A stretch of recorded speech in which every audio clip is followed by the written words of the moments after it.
여러분, 주식시장에는 단 하나의 경고음이 있습니다. 그 소리가 울리면 시장 전체가 멈춰버립니다. 바로 서킷 브레이커입니다. 주식시장에서 가장 두려운 순간은 단순한 하락이 아닙니다.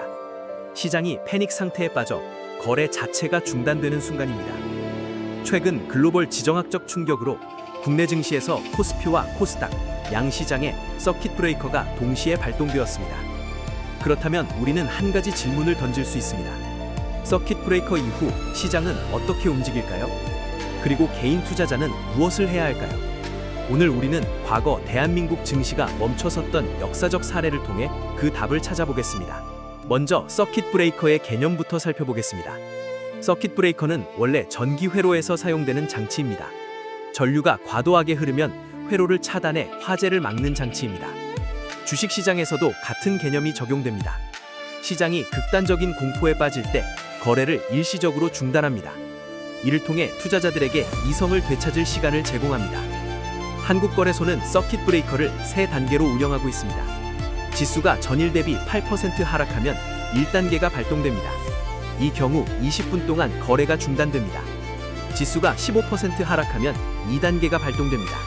그리고 20% 하락하면 시장은 당일 완전히 폐장됩니다. 이 제도는 시장 붕괴를 막기 위한 최후의 안전장치입니다. 그렇다면 과거 우리 증시는 언제 멈췄을까요? 흥미롭게도 서킷 브레이커는 항상 세계적인 충격 사건과 함께 등장합니다. 국내 증시 첫 서킷 브레이커는 2000년 IT 버블 붕괴 당시 발생했습니다. 미국 닷컴 기업 거품이 꺼지면서 글로벌 증시가 급락했습니다. 한국 역시 IT 비중이 높은 시장이었기 때문에 큰 충격을 받았습니다. 2001년 11월 11일 미국에서 대형 테러가 발생했습니다. 이 사건은 전 세계 금융시장에 공포를 확산시켰습니다. 한국 증시 역시 개장 직후 급락하며 거래가 중단되었습니다. 2008년 리먼 브라더스 파산은 세계 금융 시스템을 붕괴 직전까지 몰아넣었습니다. 은행 간 신뢰가 무너지면서 글로벌 금융시장은 패닉에 빠졌습니다. 국내 증시 역시 극단적인 공포 속에서 급락했습니다. 2011년에는 미국 국가신용등급이 역사상 처음으로 강등되었습니다. 세계 금융시장은 큰 충격에 빠졌습니다. 투자자들은 미국 국채마저 안전하지 않을 수 있다고 생각했습니다. 그리고 역사상 가장 극단적인 사건이 등장합니다. 바로 코로나 팬데믹입니다. 전 세계 경제 활동이 멈추면서 금융시장은 공황 상태에 빠졌습니다. 이때 국내 증시에서는 코스피와 코스닥 양시장에 동시에 서킷 브레이커가 발동되었습니다. 그렇다면 시장은 왜 이렇게 패닉에 빠질까요? 여기에는 3가지 핵심 이유가 있습니다. 첫 번째 이유는 유동성 붕괴입니다. 전쟁이나 금융위기가 발생하면 투자자들은 위험 자산을 팔기 시작합니다. 자금은 안전자산으로 이동합니다.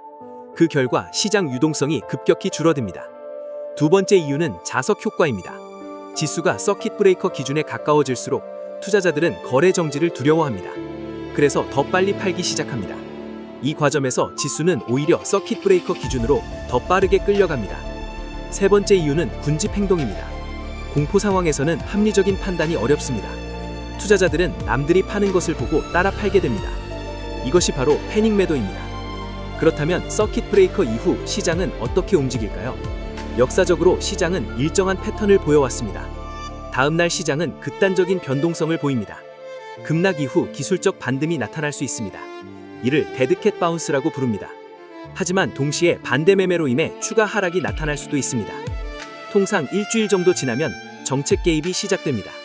정부와 중앙은행이 시장 안정 조치를 발표합니다. 유동성 공급이 시작됩니다. 시장 하방이 점차 안정됩니다. 약 한 달이 지나면 시장은 다시 펀더멘탈을 보기 시작합니다. 이 시점부터 진짜 투자 기회가 등장합니다. 그렇다면 개인 투자자는 무엇을 해야 할까요? 급락장에서 생존하기 위한 5가지 전략이 있습니다. 첫 번째 전략은 현금 비중 관리입니다. 바닥을 맞추려 하지 마십시오. 현금은 위기 상황에서 가장 강력한 무기입니다. 두 번째 전략은 분할 매수입니다. 떨어지는 칼날을 한 번에 잡지 마십시오. 여러 번 나누어 매수해야 합니다. 세 번째 전략은 레버리지 관리입니다. 신용 투자와 레버리지 ETF는 급락장에서 매우 위험합니다. 네 번째 전략은 포트포리오 방어입니다. 경기 방어주 중심으로 리밸런싱이 필요할 수 있습니다. 다섯 번째 전략은 장기 투자 관점입니다. 역사적으로 대부분의 폭락은 결국 회복되었습니다. 마지막으로 반드시 피해야 할 행동이 있습니다. 첫 번째는 패닉 매도입니다. 공포에 휩쓸려 시장가로 매도하는 것은 최악의 선택일 수 있습니다. 두 번째는 신용 몰빵 투자입니다. 변동성 장세에서 비투는 매우 위험합니다. 세 번째는 단기 반등 추격 매수입니다. 데드캣 바운스는 진짜 상승이 아닐 수 있습니다. 서킷 브레이커는 시장 붕괴의 신호가 아닙니다. 오히려 시장이 이성을 되찾도록 만드는 장치입니다. 역사를 보면 모든 폭락 뒤에는 결국 새로운 상승장이 등장했습니다. 투자에서 가장 중요한 것은 예측이 아니라 생존입니다. 공포의 순간에도 냉정함을 유지하는 것, 그것이 진짜 투자자의 전략입니다. 구독과 좋아요로 가장 빠르게 정보 받아보시고 성투하세요.